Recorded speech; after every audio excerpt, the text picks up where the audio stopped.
Niin, kyllähän sitä sanotaan, että jokaisessa työssä on ne hyvät ja huonot puolensa, mutta täytyy sanoa, että tässä työssä niin niitä huonoja puolia ei oo.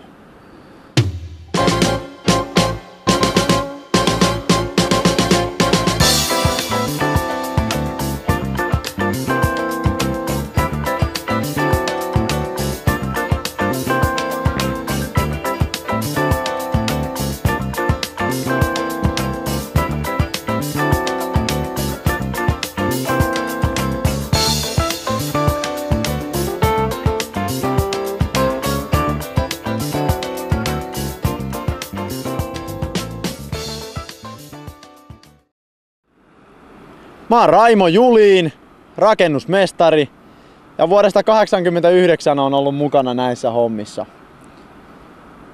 Oma isä oli kova nimi maansiirtoalalla 50-luvulta lähtien ja tunnettu nimi Suomessa, niin oli sen maineen myötä sitten helppo munkin tulla tänne ja päästä mukaan porukkaa. Ja kun olin koulut käynyt, niin tänne mä sitten tulin ja oon firmassa viihtynyt, että en oo muualle hetkeäkään kaivannut. Eli tänne tullaan kello 7 aamulla töihin yleensä ja siinä sitten käydään poikien kanssa läpi päivän puhteet ja katsellaan, että mitä olisi syytä tehdä ja mitä on jäänyt tekemättä. Ja sitten arkkitehtien kanssa ja suunnittelijoiden kanssa pohditaan nämä hommat ja lähdetään jatkaan siitä, mihin edellisenä päivänä ollaan jääty. Joo, kyllä. Niin, mä en sitten tiedä siitä, että miten tästä.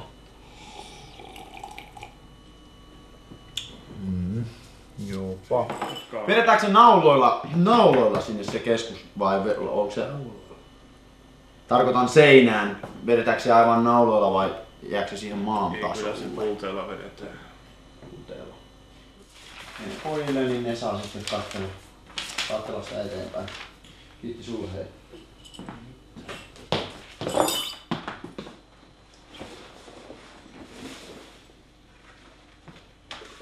Morjes!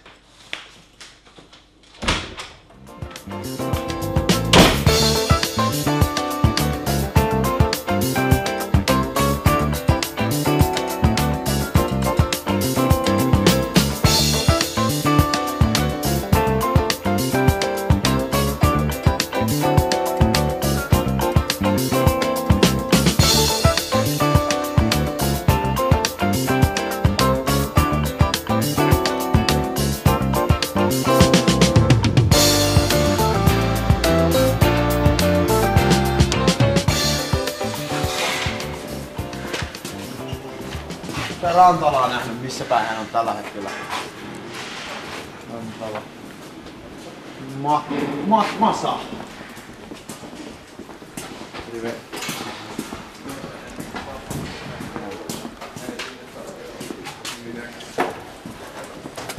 Tässä olisi teillä nämä paperit lähettivät. Jos saatte selvää, niin ratkottavaa. Koittakaa sitä selvitellä. En niin ymmärtänyt, miten siinä on. Mitäs kuvaa te teette? Näin on. Jopa. Mun vastuualueena tällä työmaalla on työn johtaminen omalta osaltani. Ja katon kaikin puolin, että homma pyörii niin kuin on tarkoitettu. On tavallaan pojille semmonen isähahmo ja yhtenä linkkinä toimin tässä ketjussa. Että yhteen liekkiin tässä puhalletaan. Ei sillä ole titteleitä meillä ikinä käytetty ja semmonen vanhanaikainen herrottelu, niin sitä ei täällä ole. Että kaikki on samanarvoisia työmiehiä. Semmonen molemminpuolinen kunnioitus ja hyvä henki täällä vallitsee, että jokaisen on mukava tulla töihin ja tehdä omat hommansa kunnolla.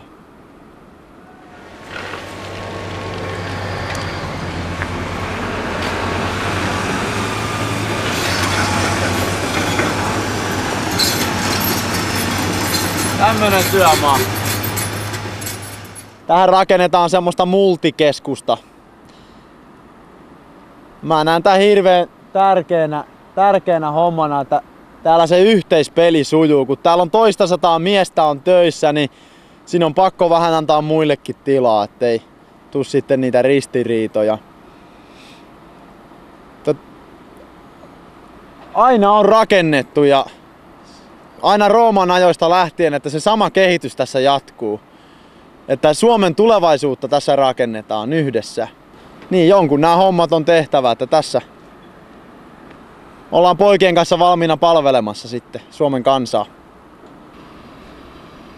Tällä työmaalla ollaan nyt semmonen 1,5 vuotta vielä, että sen aikaa tää on meille semmonen pesä. Miehiä tulee ja menee tällä alalla, mutta syytä ei ole kuitenkaan vaipua minkäänlaiseen synkkyyteen. Oikeastaan tätä tilannetta kuvaa aika hyvin semmonen lausahdus, jonka mun äitini usein on sanonut osuvasti, että vain kesyt linnut kaipaavat, villit lentävät.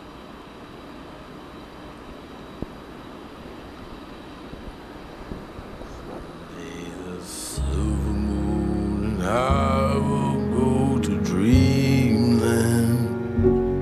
I will close my eyes and wake up there in dreamland. But tell me who will put flowers on a flower's grave? Who will say a prayer? I meet a China rose there in dreamland. Mennään tonne.